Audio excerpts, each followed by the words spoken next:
मंडळी, your Christmas vacations are sorted. का? कारण की मी आली आहे तुमच्यासाठी खास क्रिसमस वेकेशनच्या आयटिनरीची सिरीज घेऊन. क्रिसमस वेकेशनला तुम्ही कुठे प्लॅन करू शकता, काय काय प्लॅन करू शकता, तिथे कसं पोहोचायचं, तिथे बेस्ट स्टे कुठले अवेलेबल आहेत, या सगळ्याची माहिती आपण या सिरीजमध्ये घेणार आहोत. दर मंगळवारी म्हणजेच ट्रॅव्हल ट्यूजडेज आपल्या चॅनलवरती येणार आहेत.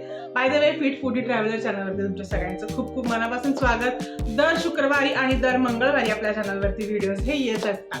दर मंगळवारी travel related, itinerary related videos येत असतात आणि दर फ्रायडेला फूड रिलेटेड व्हिडिओज येतात. मला हे सगळे व्हिडिओज बघायला जर आवडत असतील तर चॅनलला नक्की सबस्क्राईब करा. प्रत्येक एपिसोडमध्ये आपण एक जे आहे ते डेस्टिनेशन एक्सप्लोर करणार आहे. तुम्ही माझ्याबरोबर एक्सप्लोर करणार आहे. तर without wasting time, let's start with our first destination. ते आहे बीच डेस्टिनेशन. तुम्ही म्हणाल बीच डेस्टिनेशन आणि ते पण क्रिसमस, म्हणजे डेफिनेटली तू गोवाबद्दल सांगणार असणार. नाही तर गोवा हे अजिबात नाहीये. तर हे जे पहिलं आपलं बीच डेस्टिनेशन आहे जिथे तुम्ही हे क्रिसमस वेकेशन प्लॅन करू शकता ते आहे गोकर्ण आणि कारवार. येस, बाय द वे, गोवा आणि गोकर्ण ह्या दोन प्लेसेसच्या वाईब्स आणि सगळ्या गोष्टी पूर्णपणे वेगळ्या आहेत. Gokarna cannot be only seen, it can be failed असं आपण म्हणू शकतो. ट्रस्ट मी, हिवाळ्यामध्येच म्हणजे साधारण डिसेंबर जानेवारी महिन्यामध्ये बीच डेस्टिनेशन्सला ना तर खूपच मजा येते. मग why not this time try Gokarna आणि कारवार. तर आम्ही ज्या वेळेला गोकर्ण आणि कारवारला गेलेलो त्यावेळेला आम्ही कारवारमध्येच राहिलो होतो. कारवार 2 दिवस एक्सप्लोर करून झाल्यानंतर आम्ही 2 दिवस गोकर्ण असं एक्सप्लोर केलेलं. बाय द वे, कारवार पासून जे गोकर्ण आहे ते हार्डली 1 तासाचा ड्राईव्ह आहे. त्याच्यामुळे त्या गोकर्णच्या महाबळेश्वर जे टेम्पल आहे, गोकर्ण महाबळेश्वरचं जे मंदिर आहे त्याच्या आजूबाजूला खूप होमस्टेज अवेलेबल आहेत. त्याच्याबद्दल आपण नंतर अजून बोलूयातच. की कुठे राहायचं, कुठे कुठे खायचं, छान छान जागा कुठले कॅफेज हॉप करू शकता. त्याच्या आधी आपण बघूया कसं तिथं पोहोचायचं. Yes, so how to reach there. तर गोकर्णला त्याचं स्वतःचं असं रेल्वे स्टेशन आहे. तिथे रेल्वे स्टेशनला उतरल्यानंतर तुम्हाला plenty of autos, taxis easily available होतात. त्याच्यानंतर आहे ती एअरपोर्टने जर पोहोचायचं असेल, बाय एअर जर पोहोचायचं असेल तर जवळचं एअरपोर्ट हे गोवाचंच आहे. त्यामुळे गोवाच्या नंतर इथे साधारण 3 तासाचा गोकर्णला ड्राईव्ह आहे. त्याच्यामुळे गोव्यावरून सुद्धा तुम्ही बाय एअर पोहोचू शकता. बाय द वे, बेंगलोर पासून साधारण 6 ते 7 तासांचं गोकर्ण पर्यंतचं अंतर आहे. गोकर्ण कारवार जे आहे ते. आणि कारवार पण एकदम शांत आणि छान किनारपट्टी आहे. खूप छान दोन्ही या जागा आहेत. कारवारमध्ये सुद्धा जे नेव्हल बेस आहे ते बघण्यासारखं आहे. तिथं नेव्हीचं म्युझियम पण आहे, ते पण तुम्ही तिथे जाऊन एक्सप्लोर करू शकता. ज्यावेळेला एअरपोर्ट असं मी म्हणते त्यावेळेला गोव्याच्या इथले दाबोलीम एअरपोर्ट पण जवळ आहे किंवा मोपा एअरपोर्ट पण जवळ आहे. तिथून साधारण मी म्हटलं तसं 3 ते 4 तासाचा जो ड्राईव्ह आहे तो गोकर्णला, आपण गोकर्ण किंवा कारवारला येतो. कारवार पासून जे गोकर्ण आहे ते 1 तासाचं अंतर आहे. Point two where to stay in Gokarna और कारवार. आता आम्ही ज्या वेळेला, मी तुम्हाला म्हटलं त्याप्रमाणे, आम्ही ज्या वेळेला राहिलो होतो त्यावेळेला आम्ही राहताना कारवारमध्ये राहिलेलो. कारवारमध्ये आम्ही रिसॉर्ट बुक केलेलं की जे बीच रिसॉर्ट होतं, बट तो एक नाईटमेअर एक्सपिरियन्स होता. त्याच्याबद्दल मी कधीतरी पुढच्या एखाद्या व्हिडिओमध्ये सांगेन की डोळे उघडणारा एक्सपिरियन्स काय असू शकतो. सो तो एक डोळे उघडणारा एक्सपिरियन्स होता. त्याच्यामुळे आम्ही राहिलो होतो कारवारमध्ये. पण तुम्ही गोकर्णमध्ये सुद्धा राहू शकता. गोकर्णमध्ये सुद्धा राहण्याचे खूप छान छान ऑप्शन्स आहेत.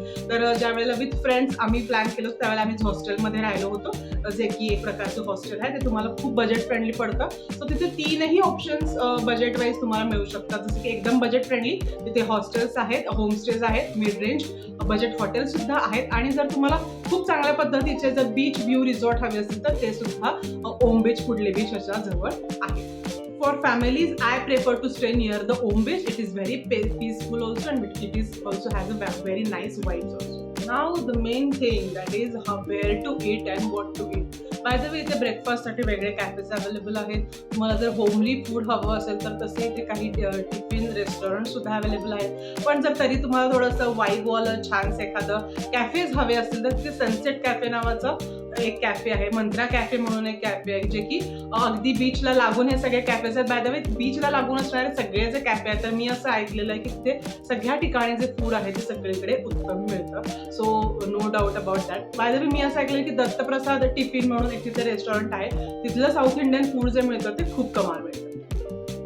गेलेलो त्यावेळेला तिथे कोको लीफ कॅफे नावाचा एक कॅफे होता. तर त्या कॅफेमध्ये आम्ही बऱ्यापैकी पास्ता, फ्रेंच फ्राईज आणि अशा प्रकारचं सगळं छान सनसेट एन्जॉय करत फूड खाल्लं होतं आणि ते that was a very memorable experience.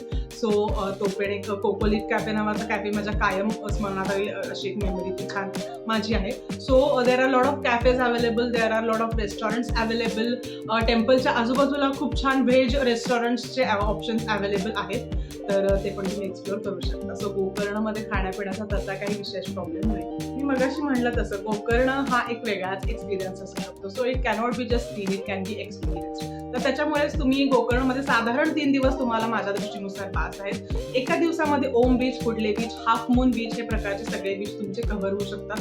सगळीकडे वाईब्स खूप कमाल आहेत. तसेही शांत बीच आहेत, खूप खोल पाणी वगैरे तिथे नाहीये. सो तुम्ही छान प्रकारे मस्त इथे खूप एन्जॉय करू शकता विथ द फॅमिली. तुम्ही इथे एन्जॉय करू शकता. आजूबाजूला छान छान कॅफेज आहेत, सो तिथे तुम्ही फूड पण एन्जॉय करू शकता.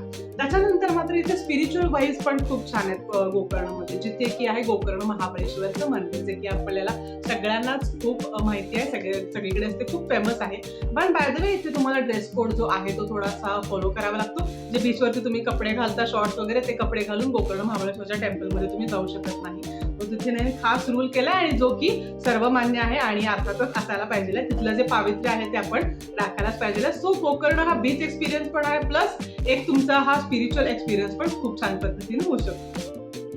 ऑलमोस्ट सगळ्या बीचवरती सगळीकडे वॉटर स्पोर्ट्स चालतात. त्याच्यामध्ये सर्फिंग काही ठिकाणी सीझनल शिकवलं जातं तुम्हाला, ते सुद्धा खूप छान ऍक्टिव्हिटी आहे. कयाकिंग तिथे असतं available. So things to do मध्ये ह्या सगळ्या गोष्टी आहेत की जे वॉटर स्पोर्ट्स आहेत. त्याच्यानंतर सनसेट पॉईंट एन्जॉयमेंट आहे ती तुम्ही करू शकता, की जिथे कुडले क्लिफ पॉईंट म्हणून एक आहे, तिथे जाऊन तुम्ही सनसेट पण एन्जॉय करू शकता. सो गोकर्णमध्ये तसं पोचायचं कसं ते मी तुम्हाला सांगितलं. थ्रू कारवारमध्ये राहून सुद्धा तुम्ही तिथे पोहोचू शकता.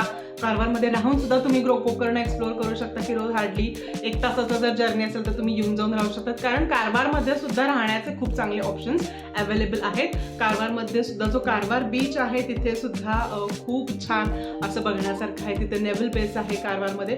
पण I am not sure about the पाणी तिथलं, म्हणजे तिथलं जे पाणी आहे ते मला असा एक्सपिरियन्स आहे की तिथं थोडंसं जर तुम्ही पाण्यात छान डुमलात वगैरे किंवा छान मज्जा केली तिथल्या समुद्रात, तर अंगालाही थोडीफार खाज सुटली होती. तर त्याच्यामुळे बी केअरफुल ज्या वेळेला कारवारमध्ये तुम्ही बीचवरती एन्जॉय करणार असाल त्यावेळेला. आय एम नॉट शुअर की सगळीकडे तीच परिस्थिती आहे की नाही, बट आम्ही जिथे राहिलेलो त्याच्यासमोर जो बीच होता तिथे तरी आम्हाला तसा एक्सपिरियन्स आला होता. सो जो मला एक्सपिरियन्स आला तो मी तुमच्याबरोबर शेअर करते, so that you can be also careful. त्याच्यामुळे मी हा एक्सपिरियन्स शेअर केला. बाय द वे गोकर्णमध्ये तसा कुठलाच एक्सपिरियन्स आला नाही. गोकर्णमध्ये सगळीकडे जे पाणी आहे ते छान आहे, एकदम स्वच्छ आहे तिथे सगळीकडे. आणि मी म्हटलं तसं गोवा एवढं गोकर्ण क्राऊडेड नक्कीच नाहीये. आता अर्थातच थोडंफार क्राऊड व्हायला लागलेली आहे तिथे. आणि I am not sure about the vacation time, कारण की व्हॅकेशन्समध्ये सगळीकडे सध्या गर्दी होत आहे. सो मेक शुअर की तुम्ही आधी थोडंसं प्लॅन कराल. त्याच्यामुळे आधी थोडंसं तुम्ही छानपैकी जिथे रिसॉर्ट्स असतील, होमस्टेज असतील किंवा हॉस्टेल्स असतील ते तुम्ही आधीच बुक कराल. हा व्हिडिओ बघून जर तुम्ही गोकर्ण, महाबळेश्वर आणि कारवार प्लॅन केला तर मला कमेंट बॉक्समध्ये नक्की सांगा. आणि त्याचबरोबर अजून 3 एपिसोड आपले या सिरीजचे येणार आहेत, की ज्याच्यामध्ये मी तुम्हाला वेगवेगळ्या डेस्टिनेशन्स क्रिसमसमध्ये तुम्ही कुठे प्लॅन करू शकता हे तुमच्याबरोबर शेअर करणार आहे. कसा वाटला व्हिडिओ मला कमेंट बॉक्समध्ये सांगा. आणि अर्थातच या शुक्रवारी मी मस्तपैकी एक छान फूड ब्लॉग घेऊन येते तुमच्यासाठी, तो पण बघायला नक्की विसरू नका. त्यासाठी काय करावं लागेल, चॅनलला सबस्क्राईब करावं लागेल. Thank you so much for watching. Bye bye.